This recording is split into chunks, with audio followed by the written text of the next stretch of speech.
What's up, everybody? Welcome to the Pick Six Podcast, Week 5 early look ahead at the lines for next week. I'm Brinson, joined by John Breech here on this YouTube exclusive. If you're watching it on YouTube, maybe you should go subscribe to the podcast. Apple Podcast, Google, Spotify, Stitcher, wherever you get your podcast. Go check it out. Pick Six NFL Podcast. Thursday Night Football is the first game we're going to look at for next week, John Breech, and it features Tom Brady. Touchdown Tom is a 5.5-point favorite against my favorite team in America, the Chicago Bears, a team that I've called fraudulent for 2 weeks in a row. They are now a huge home dog to Tom Brady and the Bucs. The over-under 45. Your thoughts on this game? Brinson, Bears fans already hate you with all of their heart. And I have a feeling it's only going to get worse after week 5.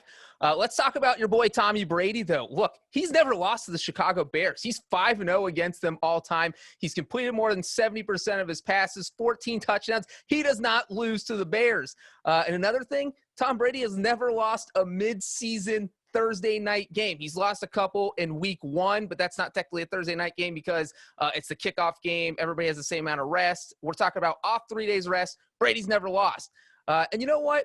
I think we saw from the Bears offense on Sunday against the Colts what you and me expected from the Bears offense, which was they can't do anything against a somewhat decent defense. The Buccaneers have a somewhat decent defense. I see this game going a lot like the Bears-Colts game, maybe something like 23-11 instead of 19-11. But I like Tampa in this spot to win and cover. And I don't think anything's going to change my mind between now and Thursday. I am with you, Breech. I would say to take the under here because I don't think it'll be high scoring, but I mean, every game except for one on the early slate went over. We saw less scoring later on in week 4 with a bunch of unders hitting.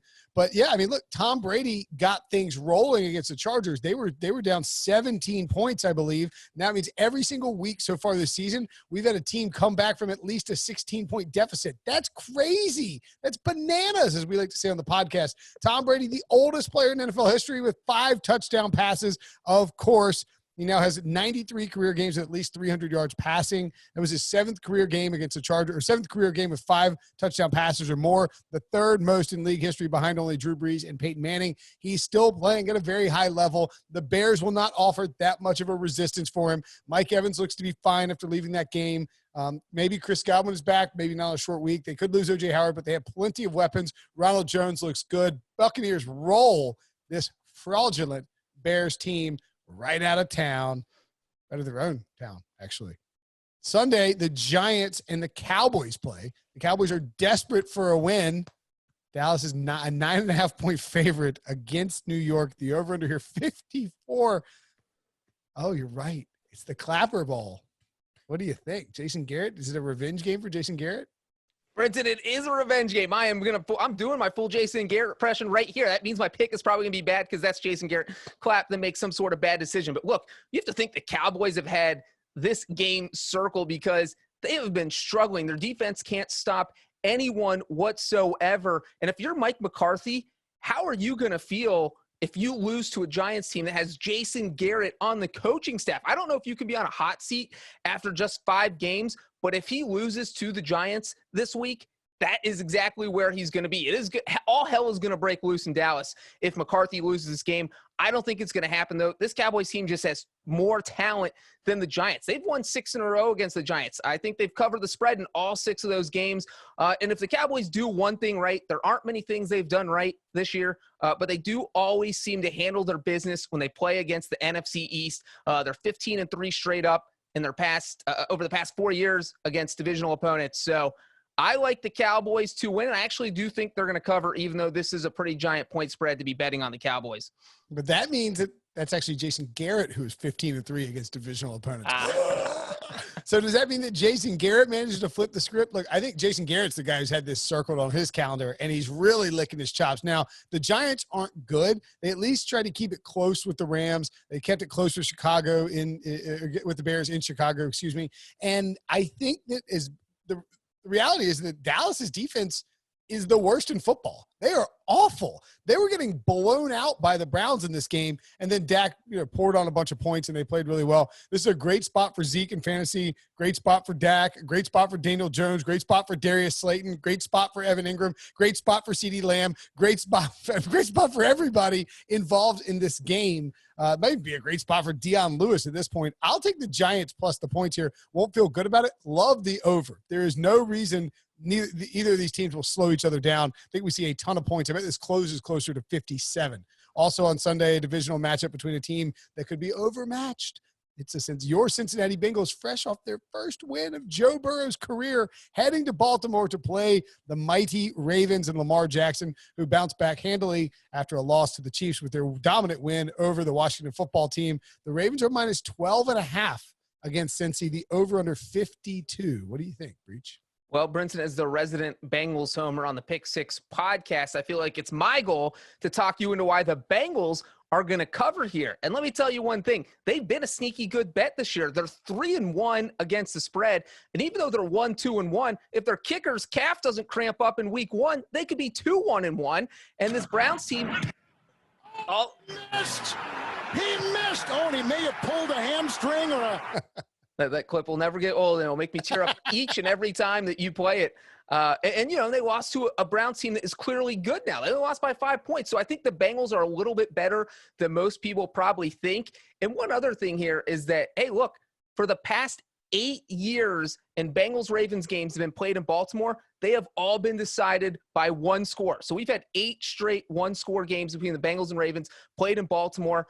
I think the Bengals are going to keep this close. I do not think they're going to pull the upset, but I think they are going to cover the 12.5.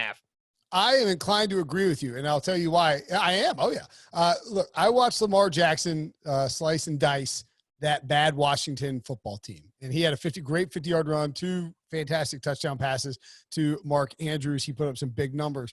But that game was ripe for Washington to come storming through the back door if they had any semblance of offense. And they're being coached by Ron Rivera, who, frankly, is battling, like the cancer and going through chemotherapy right now. The Bengals have been a lot friskier than Washington this season. Joe Burrow is a covering machine. He never quits. They'll let him throw 60 times a game. He has lots of weapons. Maybe A.J. Green. Can we get a missing person thing on A.J. Green? I mean, what are they paying him for?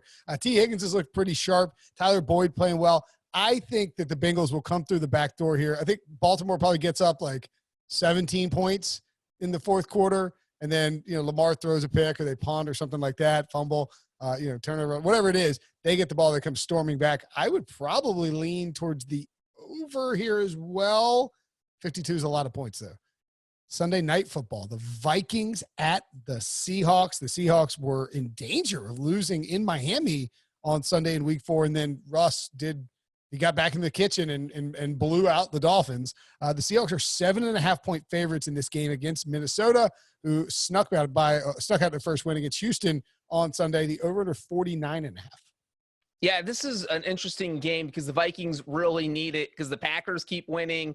And, you don't want to keep falling far out of first place in that division, the NFC North. But you know what? Look, Mike Zimmer has coached against Pete Carroll 4 times in his career. He's 0-4. He can't figure out Pete Carroll. He can't beat Pete Carroll. And the Vikings defense just hasn't been good this season. Russell Wilson might throw 6 touchdown passes in this game. I have no idea how the Vikings will be able to slow down Russell Wilson. Now, that being said, if anybody has watched the Seahawks defense play, they might be one of the worst in the NFL. They're not quite Cowboys defense bad, but, they're up there. We saw the Dolphins going up and down the field on them. The Dolphins have a great offense.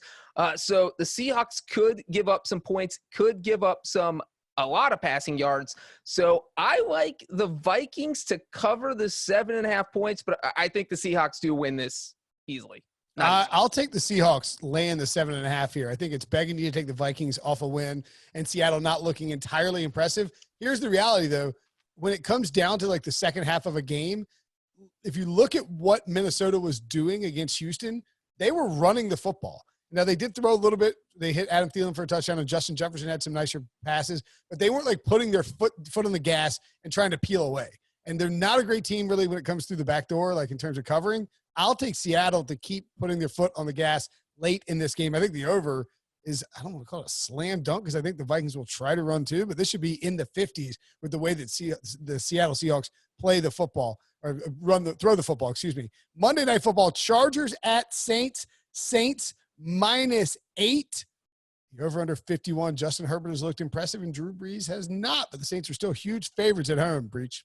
Brinson, I don't usually bet a game purely based on one trend, but this might be the game where I actually do it. And I know you know what stat I'm about to bring up. It is the New Orleans Saints. They're covering machines in the month of October. They have covered 18 straight games dating back to October 2015. Cover. October 2016, cover all of them. October 2017, cover all of them. October 2018, cover all of them. I think you get the point here.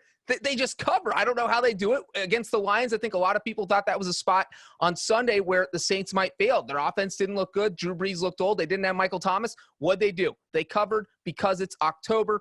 They're going to have Michael Thomas likely back in this game. And you know what? Drew Brees actually looked pretty good against the Lions, and I think I'm going to write off his struggles for the first 3 weeks as the fact that he's a 41-year-old guy. It looked like he was just, he didn't get a preseason, so now those 3 games were kind of his warm-up. He looked sharp against the Lions. I think he's going to look good in prime time, and I think the Saints are going to win this and cover that pretty big spread. Drew Brees is 16-10 in his career on Monday Night Football, and one of the most recent losses was against the Raiders this year. Brees likes to cover, and he really loves to cover Monday Night Football at home. Is there a stat he's going to break and a 42-minute video montage that we have to watch in the middle of Monday Night Football where we celebrate Drew Brees and we cut the pictures of his wife and kids up in the stands and in masks as they're like hugging each other, and he brings them down. He's like, boys, you can do this too.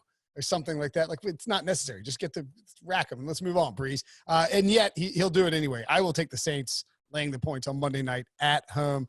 Justin Herbert's looked good. I think Dennis Allen's defense will give him some problems. There are your locks. And look, overs are hitting. They're probably going to keep hitting. So don't take unders. Just don't take unders. Those are your locks and look ahead lines for week 5. For John Breech, I'm Will Brinson. We will see you guys later.